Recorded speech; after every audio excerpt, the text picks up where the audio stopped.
I want to ask you about relationships because I don't want to not talk about this in what will probably be one of another conversation, because we'll have to have another conversation for sure. But talk to me about relationships, because I've talked about, fraternities and mentors and all of them pushing myself. But I would argue that you could make through all those battles and now you get in a relationship with a high value woman and all that can go out the window when she decides to push a few of your buttons, or as the pickup guys would say, put you through a shit test. And now you're looking at a completely different being over here. Now you have female energy. And now the female energy is pushing you and finding out, are you really a male? And pushing you in a different way. And also maybe giving you the opportunity to be a different type of person. Not necessarily a bad thing, but this is what relationships are.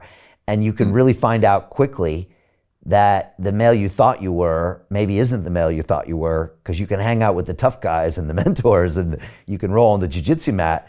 But with a woman, you might find that, wow, I'm not as strong as I thought I was, or I'm not as ready as I thought I was to really be a man. And I think that's a great test for a man, is can you continue to be a great man around a woman? And I mean that in a really positive way. Now, a lot of women would say, okay, that behavior is negative, but maybe it's negative from what they think they want or they're told they're going to get. But I also think that all women react to a strong male the same way. And that's the hope I want to give men out there, because if you do pursue this path and become a strong, grounded, centered man who is dangerous but can control it, who is proud and ultimately masculine, but can keep all that stuff in check, I think women find that incredibly attractive if you can be that guy. And so I do think that's true, especially in person. On a dating app, maybe not. But I think that's probably maybe not the best way to go about it. So I'm curious of what you thought of what I just said and of relationships. We probably need 16 hours to talk about relationships, but maybe we can touch on it today. Yeah, I mean, we could go down some wonderful rabbit holes here. I'm gonna here. I'll say a couple of things. Okay, I'm gonna tie in some of the things that we were talking about before. One, we're wounded in relationship, and so we have to heal in relationship. So almost all of our psychological and emotional wounds are wounds that were placed there through relationship, parents, friends, grandparents, etc.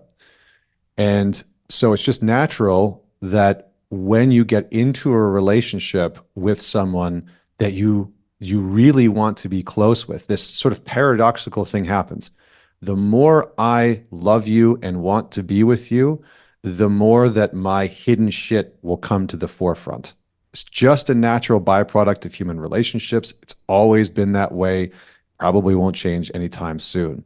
The other thing I just wanted to tie in is around addiction. I think as Gabor Mate said, that the antidote to addiction is relationship. In my framework, I worked with a brilliant man that created his own attachment model and developmental model. His name is Dewey Freeman. And in his model, it's wonderful because it's so simple in the sense that when we don't have healthy attachment growing up as kids, what we have to attach to is a substance or an object or a behavior, okay? So if we don't feel safe to attach to a caregiver or a parent in a really consistent, ongoing way, or we have one attachment but not the other one, and we crave for that one, and we can't attach to the other parent, what we will attach to is a substance or an object or a behavior. So a lot of people have substituted relationship, healthy relationship, with the weed, the porn, the booze, the drugs, the gambling, the whatever it is. Whatever the addictive behavior is, that's simply a substitute for behavior. And I think your journey in many ways is a beautiful articulation of the power of infusing our lives with deeper relationships, because then the necessity and the need for the addiction starts to fade, and we're able to start to remove it. And the tragedy of addiction is that there's no way to remove the addiction without replacing it with some type of generative behavior and relationship. So I just wanted to put that there because I think for a lot of people in today's cultures that are lonely and that are over-indexing on some of these behaviors, they're struggling because they are isolating and using these substances and these behaviors instead of being in relationship. Because the truth that we're going to talk about is relationships are brutal sometimes. They're hard. They're risky. They're vulnerable. I think in our modern times, they're sort of confusing for a lot of folks. I see a lot of women that they've sort of become the archetype of the man that they really want to date and marry. And they're sort of embodying this man that they really want to be with. And so there's not a ton of space. And this isn't, again, it's not to attack women or make women wrong, but they're sort of embodying this masculine version of the man that they really want to be with. And then either when he comes into their life, they don't know how to shift out of that space for themselves, or they attract repeatedly men that are filling the gaps for them. So they attract much more feminine men who are softer and they have much softer characteristics and traits. And maybe that doesn't last long term.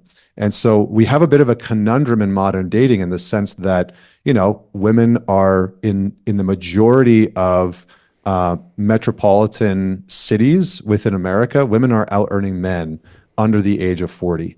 And so, and again, another example, 42% of American households, women are the primary breadwinner. So the dynamics that couples are in now and that relations are in now are just so wildly different. And we haven't collectively had a conversation of what does it look like for you as a woman to be the breadwinner and be happy and satisfied in the marriage or in the relationship with the man who's maybe making half as much as you or 70% as you?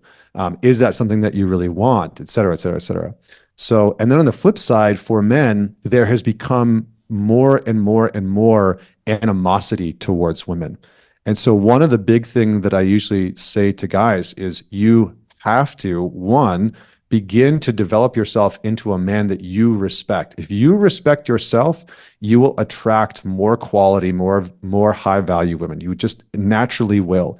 If you respect who you are and you're living your life in a way that's in accordance with your values, your ethics, your morals, how you want your life to look, you will naturally attract women in that can see that, resonate with it, are attracted to it. We could call you a high value man, et cetera.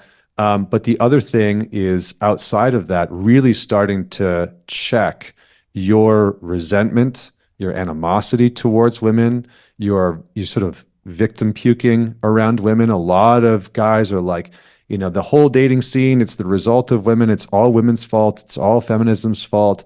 And there's no self-reflection and self-accountability. And it's a very childish way to approach the dating scene. And you're going to attract women that you're either going to find yourself in isolation, you're going to attract women that reinforce that, right? So you're going to attract these women that maybe don't treat you so well. And then the last thing is starting to see your own fear of women. Men's shadow is a fear of the power of women. And it's a very different fear than women's fear of men. Generally, women fear men from a physical standpoint and from a providing standpoint, and men fear women from an emotional, psychological standpoint. Most men know that women have the power socially to hurt their reputation, hurt their financial situation. But what the big one is that a lot of men don't like to look at or admit is that they can be devastated emotionally by a woman. And that is a very vulnerable place to be. So if you as a man are willing to look at, how are you actually afraid of women? What fears do you actually have about women? Are you afraid that they're going to betray you, that they're going to use you, that they're just going to use you for your money, that they're going to manipulate you, that they'll never be loyal? Like, what are actually the inherent fears that you're carrying into the dating or that you carried into your marriage?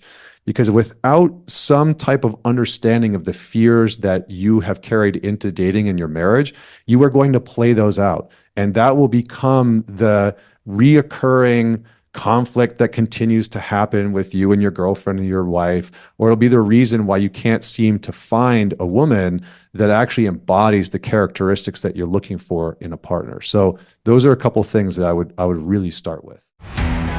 How do you get out of a rat race? How do you create wealth not only for yourself, but also for the generations to come after? I am absolutely amazed with the quality of companies that we're getting exposure to. We go on to Zoom calls with the innovators and the folks who are building new applications in metaverse, blockchain, artificial intelligence, decentralized finance. What's going on, everybody? Thumbs up if you can see me. We are focusing on early stage investment. And the quality of people that we're getting exposure to, whether it be Dan Tapiero with 1RT, Jason Ma from Open, Yatsu from Animoca. It's been a phenomenal experience thus far.